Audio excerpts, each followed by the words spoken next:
الحمد لله رب العالمين دائما الأفضال العظيم النوال الصلاة والسلام على نبينا محمد وعلى آله وصحبه خير الصحب وآل أما بعد معاشر الحاضرين جماعة صلاة الشهر رحمة الله سبحانه وتعالى. Kemarin sempat ada yang bertanya apa hukum kredit emas yang ada di perbankan syariah atau di pegadaian. Maka jawabannya tidak boleh. Kredit emas atau beli emas secara tidak tunai hukumnya tidak boleh. Karena emas dan perak, begitu pula mata uang ketika ditukar dengan mata uang yang lainnya harus sama-sama tunai. Sesuai dengan hadis Rasulullah SAW dari hadis Ubadah bin Samit, kata Rasulullah SAW, "Az-zahabu bil-zahabi," emas dengan emas, "wal-fiddatu bil-fiddati," perak dengan perak, "wal-burru bil-burri," gandum dengan gandum, "wasy-sya'iru bil-syairi," gandum barley dengan gandum barley, "wat-tamru bit-tamri," kurma dengan kurma, "mithlan bi-mithlin," sama kadarnya. فَإِذَا اخْتَلَفَتْ هَذِهِ الْأَصْنَافَ بِيعُوا كَيْفَ شِئْتُمْ إِذَا كَانَتْ يَدًا بِيَدٍ. Kalau berbeda antara komoditasnya tetapi sama-sama satu illah, yakni kalau sama-sama mata uang tapi beda jenisnya, kalau sama-sama makanan pokok tapi beda jenisnya, maka fabi'u kaifa syi'tum idza kana yadan biyadin. Jualah sesuai kalian selama dalam keadaan tunai. Pertukaran antara mata uang rupiah dengan emas berarti itu pertukaran antara uang dengan uang. Dikarenakan emas adalah tolak ukur mata uang dari zaman dahulu hingga zaman sekarang. Sebagaimana kita ketahui, dahulu Rasulullah SAW beli satu kambing 1 dinar, 4,25 gram emas. Sekarang pun harga kambing demikian. Karena nilai emas sangat kecil sekali fluktuatifnya, berbeda dengan nilai selain emas. Oleh karenanya ulama sepakat 4 mazhab dari zaman klasik bahwa ketika terjadi pertukaran antara rupiah dengan emas, dolar dengan emas, rial dengan emas, yen dengan emas, maka harus sama-sama tunai. Tidak boleh ada penundaan dalam penyerahan.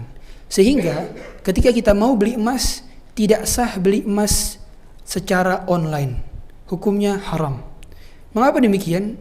Dikarenakan emas itu adalah patokan daripada harga nilai.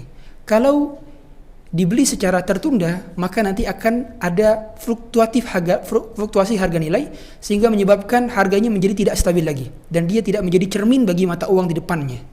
Inilah mengapa Islam sangat concern sekali terhadap hal-hal moneter.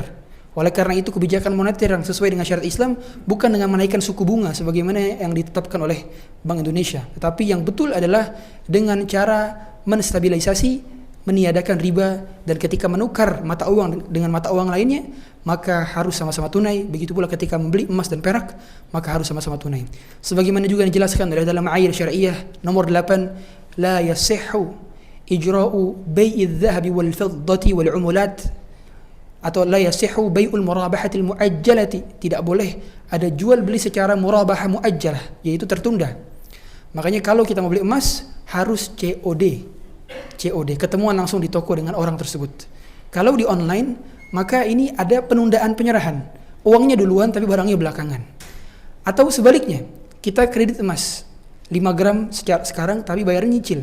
Maka ini juga tidak boleh. Yang boleh adalah menabung emas tetapi kita beli 1 gram ditabung, beli 1 gram ditabung, itu baru boleh. Dan di pegadaian ada yang demikian. Setahu kami di toko hijau, di toko oranye, nggak tahu toko oranye ada apa enggak. Ya, toko hijau itu ada istilah nabung emas di situ, dan itu bisa kalau misalkan kita belinya nilainya pas. Contoh harga emas sekarang misalkan 965 atau 1 juta pas misalkan. Maka kita beli 1 gram, nabung 1 gram di situ, 1 gram lagi nabung di situ. Tidak boleh belinya kelipatan yang kurang. Karena kalau kelipatannya kurang berarti emasnya tidak bisa dicetak. Dan kalau tidak bisa dicetak berarti ketiadaan emas itu sendiri.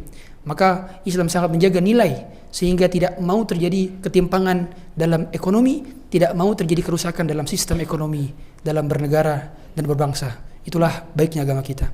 Semoga ini menjadi pelajaran bagi kita semua. Kalau yang masih ada kredit emas, maka segera berhenti dan lunasi segera, karena yang demikian diharamkan dalam syariat. Subhanakallah bihamdik, asyhadu an la ilaha illa anta, astaghfiruka wa atubu ilaik. Assalamualaikum warahmatullahi wabarakatuh.